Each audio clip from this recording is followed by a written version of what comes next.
অষ্টমীর দিন তমালদের বাড়ি চলে এসেছিলাম। আমাদের বাড়ির ঠিক পেছনেই হয় এই দুর্গাপুজো, যেখানে পাড়ার সবাই একসাথে হয়ে পুজোটা দেয়। সন্ধ্যাবেলা গেছিলাম একটু দর্শন করতে, তারপরে রেডি হয়ে বেরিয়ে গেলাম আমরা পুরো বসিরহাটে ঠাকুর দেখতে। আগের বছর আমার পায়ে লেগেছিল বলে কোথাও বেরোতে পারিনি, কিন্তু তমাল আমাকে এবছর প্রচুর ঘুরিয়েছে। কলকাতার বসিরহাটের মধ্যে একটা হিউজ পার্থক্য আছে।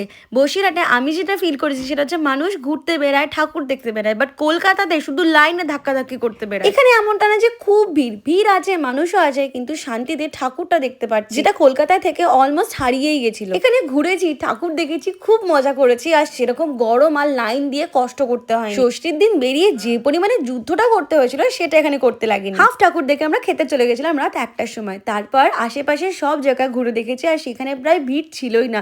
আর এখানকার ঠাকুর এত সুন্দর যে দেখতেই থাকে মনে হয়। আমি বারবার কলকাতার কথা কেন বলছি জানো? কারণ ওখানে গিয়ে আমি একদম ঘুরতে পারিনি, উল্টে অসুস্থ হয়ে গেছিলাম। বাট এখানে আমি সত্যি খুব মজা করেছি। একটা জিনিস বুঝেছি, কলকাতায় পাড়ার পুজো মণ্ডপগুলোতে খুব মজা হয়, কিন্তু বসিরহাটের প্রত্যেকটা জায়গায় কিন্তু খুব মজা হয়েছে। খুব ঘুরেছি, খুব আনন্দ করেছি। আর তোমরা এবছর পুজোটা কেমন করে কাটালে সেটা কিন্তু আমাকে কমেন্ট সেকশনে জানাতেই হবে। আর শেষে আমরা প্রচুর বাবলস ফুলিয়েছি, এটাও ছোটবেলার ইচ্ছে ছিল, সেটা আমাকে তমাল পূরণ করিয়েছে। বাই।